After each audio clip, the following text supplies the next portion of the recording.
Hello everyone, स्वागत है आपका मेरे एएमए एजुकेशन चैनल के ऊपर। आज की हमारे वीडियो के अंदर हम करेंगे डिटर्मिनेशन ऑफ डिमांड और demand function business economics unit second के मेरे नोट्स। हमारे जो पिछली वीडियो थी उसके अंदर हमने किए थे टाइप्स ऑफ डिमांड। अगर आपने वो वीडियो नहीं देखी है तो उसका लिंक डिस्क्रिप्शन में है, आप जाके चेक कर सकते हैं। और अगर आपको इन नोट्स की पीडीएफ चाहिए तो टेलीग्राम चैनल का लिंक भी डिस्क्रिप्शन में है, आप उसको भी जाके सब्सक्राइब कर सकते हैं। वीडियो को स्टार्ट करने से पहले अगर आप चैनल पे नए हैं तो चैनल को जाके सब्सक्राइब करें, बेल आइकन प्रेस करें फॉर न्यू अपडेट्स। तो आज की हमारे वीडियो के अंदर हम करते हैं डिटर्मिनेशन ऑफ डिमांड और demand function. Market demand functions में be expressed thus D X equals to P X P R Y T E P Y D. D X का मतलब क्या होगा? Demand for the commodity X. F का मतलब क्या होगा? फंक्शंस। पी एक्स का मतलब क्या होगा? Price of the commodity X. T का मतलब क्या होगा? Taste of the commodity consumer. E का मतलब क्या होगा? Expansions of the consumer. P का मतलब क्या होगा? Size and compositions of the populations. Y D का मतलब क्या होगा? Distributions of income. Various determination of market demand for commodity for discussed as under. First was price of the commodity. Ordinarily, the demand for a goods is governed by its price. Other determinations remaining constant for criteria preserves change in the demand as well. तो सबसे पहले किसी भी product की demand किस चीज़ के ऊपर depend होती है? उसके प्राइस के ऊपर। हम कोई भी चीज़ मतलब देखो, हम वही चीज़ पसंद करते हैं जो हमारे बजट में आती है। तो बजट में वही चीज़ आएगी, मतलब उसका प्राइस रिलायबल होगा तभी हमारे बजट में आएगी। जो मिडिल क्लास लोग होते हैं वो अपने पहले बजट देख के ही चीज़ों को पसंद करते हैं। तो वही चीज़ है, सबसे पहले प्राइस ऑफ द कमोडिटी उसके अंदर मैटर करता है। Normally rise in the price is accompanied by the constructions in demand and fall in the price accompanied by the extensions of demand. Normally क्या होता है, अगर प्राइस बढ़ता है तो आपकी डिमांड कम हो जाती है और अगर प्राइस घटता है तो डिमांड जो है वो बढ़ जाती है। This relationship price and demand is called law of demand. जो प्राइस और डिमांड के बीच में रिलेशनशिप होती है उसको बोलते हैं लॉ ऑफ डिमांड। ये हमारा डिमांड कर्व है। जो फिगर हमारा वो क्या शो कर रहा है? Extension of demand for O Q to O Q one. हमारा जो डिमांड कर्व है वो एक्सटेंड्स हो गया है ओ क्यू से ओ क्यू वन तक। And corresponding to fall in price of the commodity. जब आपकी प्राइस के अंदर फॉल हुआ है, कम हुआ है, कम होने से बढ़ जाएगी। देन इसके अंदर बोला गया from O P to O Q and constructions of demand from O Q to O Q two following a rise in price from OP and to OP1 establish an inverse relationship between price of the commodity and its quantitative demand. जब हमारा price constant था तो ये जो हमारी demand है वो भी कांस्टेंट है। जब हमने प्राइस को बढ़ाया तो डिमांड कम हो गई, प्राइस को कम किया तो डिमांड बढ़ गई। कोरस्पॉन्डिंग है ये इनवर्स रिलेशनशिप है इनके साथ। सेकंड है price of related goods. Demand for a commodity depends not only on it's oven price but also upon the price of related goods. देखो, डिमांड एक कमोडिटी की ज़रूरी नहीं है कि एक अकेले उसके प्राइस के ऊपर डिपेंड होती है। उसके जो रिलेटेड गुड्स होते हैं, जो उनके सब्स्टिट्यूट गुड्स होते हैं, जो उनके कॉम्प्लीमेंट्री गुड्स होते हैं, उनके ऊपर भी वो डिपेंड होती है। जैसे कई बार क्या होता है, आपको ये नहीं बोला जाता है कि हम क्या बोलते हैं, कोई भी हमारे घर में गेस्ट आते हैं तो कि आपको चाय लोगे, कॉफ़ी लोगे या फिर कोल्ड ड्रिंक लोगे। तो चाय के साथ जो कॉफ़ी और कोल्ड ड्रिंक है वो रिले उसके सब्स्टिट्यूट गुड्स हैं। अगर अगर आपको वो अच्छी नहीं लगती तो आप ये ले लीजिए। तो उसके ऊपर भी डिपेंड करती है उसकी demand. Related goods are broadly classified as substitute goods and complementary goods. Substitute goods are those goods which can be substitute for each other, each such as tea and coffee और Pepsi and Coke. Substitute goods जो होते हैं वो substitute होते हैं एक दूसरे के, जैसे कि चाय और कॉफ़ी और हमारी पेप्सी और Coke. Depends for the Coke is related to the price of the Pepsi. मतलब ये डिपेंड होना चाहिए, मतलब ये नहीं होता कि उसी प्राइस में हमें दूसरी चीज़ दे दो। अगर हमें चाय नहीं मिल रही तो हम कॉफ़ी ले लेते हैं, अगर हमें पेप्सी नहीं मिल रही तो हम कोक ले लेते हैं और कोई ड्रिंक ले लेते हैं। तो वही चीज़ है इसके अंदर। If price of Pepsi is raised people में shift to Coke and vice versa. अगर पेप्सी का प्राइस बढ़ जाता है तो लोग क्या करेंगे? कोक लेना स्टार्ट कर देंगे। अगर कोक का प्राइस बढ़ जाता है तो लोग पेप्सी लेना स्टार्ट कर देंगे। तो वैसे ही वाइस वर्सा होता है ये चीज़। In the other words, in case of substitute, the quantity demanded of one goods is possibly related to the price of the other goods. If the price of one goods, for example, Pepsi, increase, the demand for its substitute Coke will also increase. Contrary to if the price of Pepsi decrease the demand for the substitute Coke will also decrease. इसके अंदर बोला गया है कि अगर मतलब इन्होंने सोचा कि पेप्सी का प्राइस बढ़ा देते हैं तो कोक भी ऑटोमेटिकली अपना प्राइस इंक्रीज कर देगी, और अगर कोक का प्राइस बढ़ गया है तो पेप्सी भी अपना प्राइस को इंक्रीज कर सकती है, और अगर उनका डिक्रीज हो रहा है प्राइस तो पेप्सी को भी अपना प्राइस को डिक्रीज करना पड़ेगा, नहीं उसकी जो डिमांड है वो कम हो जाएगी। ये हमारा फिगर है, figure shows the following rise in the price of Pepsi from OP to OP1। Figure हमारा क्या शो कर रहा है, पेप्सी का जो प्राइस है वो बढ़ रहा है OP से OP1, and demand for Coke increase from OQ to OQ1। जो डिमांड है हमारी वो भी इंक्रीज हो रही है OQ से OQ1, कोक की डिमांड भी इंक्रीज हो रही है। डिमांड फॉर पेप्सी, देखो इस फिगर में क्या शो किया गया है, जो हमारी राइज हो रहा है प्राइस ऑफ पेप्सी, पेप्सी का जो प्राइस है वो बढ़ा है किससे, OP से OP1 तक, and demand for coke also increase OQ to OQ1। Complementary goods are those goods which complete the demand for each other, such as car and petrol or pen and ink। मतलब complementary goods वो होते हैं जो एक दूसरे को complete करते हैं, उसके बिना वो अधूरा होता है। जैसे कि कार, अगर कार आपके पास है तो बिना पेट्रोल के कोई काम की नहीं है। पेन आपके पास है, उसके अंदर रिफिल नहीं है तो वो भी कोई काम की नहीं है। तो वही चीज़ें कॉम्प्लीमेंट्री गुड्स वो होते हैं जो एक दूसरे को पूरा करते हैं। And there is an inverse और negative relationship between the demand for first goods and price of the second, which happens to the complementary of the first. इनकी इनवर्स रिलेशनशिप होती है। फिगर के अंदर शो की गई है demand for the complementary goods thus following increase in the price of pen, demand for ink is likely to go down. जब आपकी जो प्राइस है वो इंक्रीज हो रहा है प्राइस का पेन का, तो जो इंक की जो डिमांड है वो क्या हो जाएगी, कम हो जाएगी। इंक की डिमांड हमारी यहाँ थी और यहाँ आ जाएगी। इसी तरीके से फिगर क्या शो कर रहा है, increase in the price of pen from OP to OP1। Increase हो रहा है प्राइस पेन का OP से OP1 तक, and demand for ink reduce from OQ to OQ1। जो डिमांड है वो रिड्यूस हो गई है OQ से OQ1 तक। नेक्स्ट है हमारा income for the consumer. Experience shows that numerical there is a positive relationship between income for the consumer and his demand for a good. In other words, an increase in income would cause an increase in demand for the goods of normal goods। हमारी numerically हमें show किया गया है इनकी positive relationship होती है income of the consumer की and demand for the goods की। अगर आपकी इनकम इंक्रीज हो रही है तो आपकी डिमांड ऑटोमेटिकली इंक्रीज हो जाएगी। आपकी सैलरी में इंक्रीमेंट होता है तो आपकी जो डिमांड्स हैं वो ऑटोमेटिकली इंक्रीज हो जाती हैं आपके पेरेंट्स से भी और सब चीज़ों से भी, कि हमें ये चीज़ चाहिए, हमें ये चीज़ चाहिए। अगर आपकी तो आपकी इनकम इंक्रीज होगी तो आपकी डिमांड ऑब्वियस सी बात है इंक्रीज होगी, तो इनकी पॉजिटिव रिलेशनशिप होती है। Normal goods is a good for which an increase in consumer income results in increase in demand. Normal goods वो गुड्स होते हैं जो इंक्रीज अगर आपकी इनकम हो रही है तो आपकी जो डिमांड है वो भी इंक्रीज हो जाएगी। नॉर्मल गुड्स के अंदर दिया गया है हमें, जो हमारी इनकम है वो अगर इंक्रीज हो रही है Y से Y1 तो आपकी जो डिमांड है वो भी इंक्रीज हो जाएगी Q से Q1 तक। Figure shows the corresponding to rise in the consumer income from OQ to OQ1, demand for commodity X tends to increase from OQ to OQ1, and income demand curve DD sloping upwards indicates positive relationship between the income and quantity demanded for the commodity। जो हमारा slope है demand curve का वो upward show कर रहा है, तो वो पॉजिटिव रिलेशनशिप को शो कर रहा है इनकम एंड क्वांटिटी डिमांडेड की।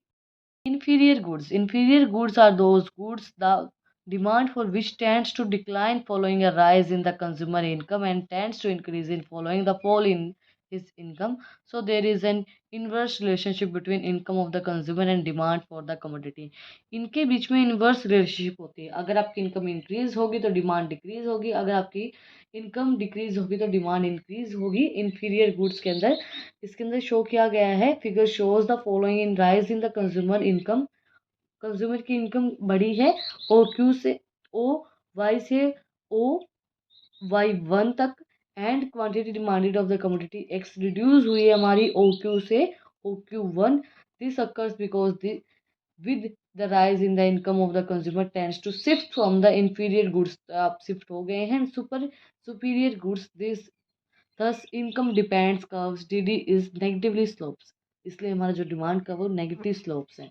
And slopes in case of inferior goods, ये जो नेगेटिवली स्लोप है ये सिर्फ इंफीरियर गुड्स के केस के अंदर होता है। ये मैंने आपको समझा दिया है। Figure shows that following in the rise in demands income from O Y to O Y one quantity demanded for the commodities X reduce from O Q to O Q one. This occurs because with the rise in his income the consumer tends to shift from the inferior to superior goods and thus income depends curve steady is negatively slopes in the case of inferior goods। negatively slope होता है उसका inferior goods के case के अंदर। Necessary of life and expensive goods. One may also study the relationship between income of the consumer and his demand for the necessary of life and expensive goods जो हमारे होते हैं उनके बीच में relationship हम देखेंगे। इसके अंदर हमारी जो क्वांटिटी डिमांडेड है, हमारी इनकम हमने इंक्रीज की है ओ वाई से O Y one and O Y two, and जो हमारे नेसेसरी गुड्स हैं देन क्वांटिटी हमारी क्या है इंक्रीज हुई है ओ क्यू से ओ क्यू वन तक। जो हमारे नेसेसरी गुड्स हैं वो हमारी इनकम के इंक्रीज होने से वो कांस्टेंट हैं। Taste and preference, the demand for any goods and services depends on the individual taste and preference. जो डिमांड है गुड्स की वो इंडिविजुअल आपके टेस्ट एंड प्रेफरेंस, आप किस चीज़ को प्रेफरेंस देते हो, आपका टेस्ट कैसा है उसके ऊपर डिपेंड होती है। This terms are used in the broad sense, this includes fashion habits customs. मतलब आपका फैशन स्टाइल कैसा है, आपका लाइफ स्टाइल कैसा है, आपका मतलब आप किस ऑक्यूपेशन के अंदर है, क्या आप काम कर रहे हैं, उन वो सब चीज़ें टेस्ट एंड प्रेफरेंस आपकी डिपेंड करते हैं डिमांड के ऊपर। Taste and preference of the customers are influenced by advertisement, changes in fashion, climate, new inventions etcetera. हम इसको चेंज भी कर सकते हैं। कस्टमर के किस चीज़ से इन्फ्लुएंस होता है, अच्छे अच्छे एडवर्टाइजमेंट से। अगर आपका फैशन चेंज हो रहा है तो आप अपने टेस्ट एंड प्रेफरेंस को भी उसके साथ चेंज करते हो। क्लाइमेट चेंज से एंड न्यू इंसेंटिव से, नई नई इन्वेंशन से। नेक्स्ट हमारा expectations, change in consumer expectations about such things as product price, products availability and future income is another determination of demand. Expectations मतलब कि कंज्यूमर की एक्सपेक्टेशंस चेंज हो रही हैं। प्रोडक्ट जो उसका प्राइस है, प्रोडक्ट की अवेलेबिलिटीज़ हैं, फ्यूचर इनकम है उसकी, उसके अकॉर्डिंगली वो अपने एक्सपेक्टेशंस को चेंज करता है। If the consumer expect the price will rise in the future he will buy more goods in the present when price is high. कई बार क्या होता है कि वो ये सोचता है कि अगर इसका प्राइस और ज़्यादा हो गया तो मैं कैसे खरीदूंगा, तो वो पहले ही हाई प्राइस के ऊपर चीज़ों को खरीदना स्टार्ट कर देता है। नेक्स्ट है size and composition of the population. Market demand is influenced by the change in size and composition of the population. Increasing population leads to more demand for all types of goods and decrease in population means less demand for them. अगर आपकी population increase हो रही है तो ज़्यादा demand बढ़ेगी, लोग बढ़ेंगे तो डिमांड बढ़ेगी, अगर लोग कम होंगे तो डिमांड कम होगी। ऐसा ही है, इसकी भी पॉजिटिव रिलेशनशिप होती है। नेक्स्ट हमारा distribution of income. Market demand is influenced by the distribution of income in the society. If there is an unequal distribution of income in a country there will be more demand for the luxury goods like colour television, automatic washing machines, video camera etcetera. On the other hand, if the income is evenly distributed there will be less demand for the luxury goods and more demand for the necessary or comforts। का distribution जो है उसके accordingly आपकी demand होती है। इसके अंदर बोला गया है कि अगर डिस्ट्रीब्यूशन अनइक्वल है डिस्ट्रीब्यूशन, तो उसके अंदर क्या होगा, ज़्यादा डिमांड होगी लग्जरी गुड्स की, जैसे कि भाई एलईडी की हो गई या ऑटोमेटिक वॉशिंग मशीन की हो गई, उन चीज़ों की, कैमरा हो गए, वीडियो कैमराज हो गए। लेकिन अगर इन अदर हैंड इनकम आपकी इक्वली डिस्ट्रीब्यूट की गई है तो लग्जरी गुड्स की डिमांड कम होके जो आपकी नेसेसरी गुड्स है, जो आपके कंफर्ट पहुंचाते हैं, उन गुड्स की डिमांड ज़्यादा होगी।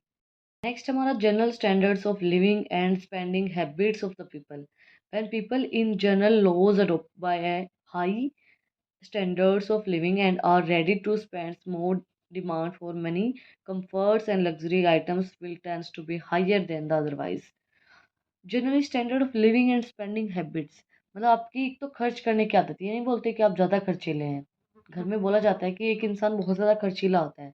एक तो आपकी पैसे खर्च करने की आदत, या फिर आपको उस चीज़ के आदी हो गए हो, जैसे कि आपको एसी के अंदर रहने की आदत हो गई है तो आप उस चीज़ के बिना रह ही नहीं सकते हो, तो आपको वो चीज़ परचेज करनी पड़ती है चाहे आपके पास पैसे हैं या नहीं हैं। या फिर आपको मतलब उन चीज़ों के अंदर रहना अच्छा लगता है, ज़्यादा स्पेंड करना अच्छा लगता है, आप अपनी कंफर्ट ज़ोन में रहना चाहते हो, तो उस टाइम पे भी आप पैसे को ज़्यादा, आपकी जो डिमांड है वो इंक्रीज़ होती है। पैसे को ज़्यादा स्पेंड करते हैं उसके अंदर। Then level of taxation and tax structure. A professionally high tax rate would generally means a low demand। अगर किसी प्रोडक्ट के ऊपर ज़्यादा टैक्स रेट होगा तो जो डिमांड है वो कम हो जाएगी for goods in generally and vice versa. अगर टैक्स रेट कम होगा तो डिमांड बढ़ जाएगी, टैक्स रेट ज़्यादा होगा तो डिमांड कम हो जाएगी, vice versa. But a highly taxed commodity will have a relatively lower demand than the untaxed commodity if the happens to be a remote substitute। Remote substitute के अंदर जो हाईली जिसके ऊपर टैक्स होता है वो नहीं बिकती हैं चीज़ें, जिसके ऊपर टैक्स नहीं होता है वो ज़्यादा परचेज की जाती हैं, वो ज़्यादा डिमांड के अंदर होती हैं। Climate and weather condition. Demand for certain products is determined by the climate or weather condition. For example, in summers there is a greater demand for the cold drinks, fans, cooler, etc. And similarly, demand for the umbrellas and raincoat coat in seasonal। देखो demand होती है according to weather. कई बार जैसे अभी सर्दियों के time पे सर्दियों की चीज़ें पसंद आती हैं, आप लोगों को सर्दियों में जो चीज़ें खाई जाती हैं वही चीज़ें हमें अच्छी लगती हैं। जैसे कि जो विलेजेस होते हैं उनके अंदर बाजरे की रोटी, चटनी, लस्सी, दही, मतलब लस्सी दही हम खाना पसंद करते हैं। गाजर आती है सीजन्स के अकॉर्डिंगली और उसका रायता अच्छा लगता है। तो वही चीज़ होती है। ऐसे ही गर्मियों के अंदर हमें ज़्यादा से ज़्यादा आइसक्रीम खाने का मन करता है, कोल्ड ड्रिंक पीने का मन करता है। गर्मियाँ होती है ना, और गर्मियों के अंदर आम आते हैं, आम खाने का मन करता है। तो वही चीज़ सीजन्स के अकॉर्डिंगली और उनके अकॉर्डिंगली चीज़ों की डिमांड ज़्यादा होती है। अभी सर्दियों के अंदर हमें सर्दियों के कपड़ों की ज़्यादा डिमांड होती है, ब्लेज़र्स वगैरह हो गए। बट गर्मियों के अंदर हमें बिल्कुल गर्मियों के बिल्कुल पतले-पतले कपड़ों की डिमांड होती है। बिल्कुल जो हमारे ऐसे लगें कि बिल्कुल हमें उनके अंदर गर्मी ना लगे। कूलर की, एसी की, उन चीज़ों की ज़्यादा डिमांड होती है। सर्दियों के अंदर उन चीज़ों को कोई भी नहीं खरीदता, वही चीज़ होती है इसके अंदर। हमारा customs. Demand for certain goods is determined by the social customs festivals. For example during Diwali festivals there is a greater demand for sweets and crackers and during Christmas cakes are more demand. देखो एक होता है customs के accordingly demand होती है चीज़ों की। जैसे कि जब दिवाली आती है तो हम ज़्यादा क्रैकर्स खरीदते हैं, पटाखे खरीदते हैं, स्वीट्स खरीदते हैं। रक्षाबंधन पे भी चॉकलेट्स वगैरह की बहुत ज़्यादा डिमांड होती है बहनों को गिफ्ट देने के लिए, उसी तरीके से होता है। और जैसे हमारे बोला गया है कि क्रिसमस के ऊपर हम केक कट करते हैं, न्यू ईयर के ऊपर केक की बहुत ज़्यादा डिमांड होती है, नए साल पे भी लोग बहुत ज़्यादा केक कट करते हैं, तो कस्टम्स के अकॉर्डिंगली भी डिमांड होती है। नेक्स्ट हमारा advertisements and sales propaganda. Market demands for many products in the present day is influenced by the seller's efforts through advertisement and sales propaganda. Demand is manipulated through selling efforts, of course there is always a limited limits। देखो market की जो demand है वो sales की strategies आप कौन सी use करते हैं उसके ऊपर भी डिपेंड होती है। लोगों को पता चल रहा है कि आपकी अभी प्रोडक्ट क्या नया हुआ है और आप मतलब ऐसे स्ट्रेटजीज को यूज़ करते हो तो उस चीज़ से भी आपकी जो डिमांड है वो इंक्रीज होती है।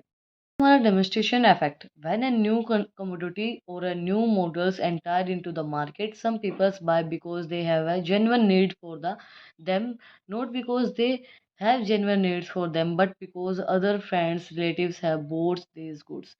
कई बार क्या होता है कि हम हमें कोई भी नया प्रोडक्ट आ रहा है मार्केट के अंदर तो हमें जेनुअनली उस चीज़ की नीड नहीं होती है, फिर भी हम उस चीज़ को परचेज कर लेते हैं। क्यों? क्योंकि हमारे फ्रेंड्स खरीद रहे हैं, हमारे रिलेटिव्स ने उस चीज़ को खरीदा है, तो देख के हम उन चीज़ों को खरीदना स्टार्ट कर देते हैं। लास्ट बट नॉट लीस्ट हमारा other factors. Availability of the consumer credit, improvements in the quality of a product, change in the money and supply, business conditions in the country, level of saving and patterns of expenditure etcetera also influence the demand for the commodity. और जो हमारे other factor बच गए जैसे कि availability of consumer credit, आपको credit के अंदर चीज़ों को अवेलेबल करवा रहे हो, आप इम्प्रूव करें क्वालिटी प्रोडक्ट की, आपके आपने चेंज कर दिए मनी सप्लाई को, बिजनेस की कंडीशंस चेंज हो गई है, लेवल ऑफ सेविंग्स एंड आपने सेविंग आप ज़्यादा करने लग गए हो, कम करने लग गए हो, पैटर्न ऑफ एक्सपेंडिचर आपका बदल गया है, खर्चे करने का पैटर्न आपका बदल गया है, तो उस चीज़ में भी आपकी जो डिमांड है वो इंक्रीज होती है। के साथ आज का हमारा जो टॉपिक था डिटर्मिनेशन ऑफ डिमांड और डिमांड फंक्शन वो कंप्लीट हो गया है। अगर आपको आज की वीडियो पसंद आई तो आप लोग को पता ही क्या करना है, कमेंट सेक्शन में जो बताना है कि आपको वीडियो कैसी लगी। कोई भी डाउट है तो वो भी आप लोग कमेंट सेक्शन में मुझसे पूछ सकते हैं। फिर मिलते हैं एक नई वीडियो के साथ, एक नए टॉपिक के साथ। Thank you for watching my video.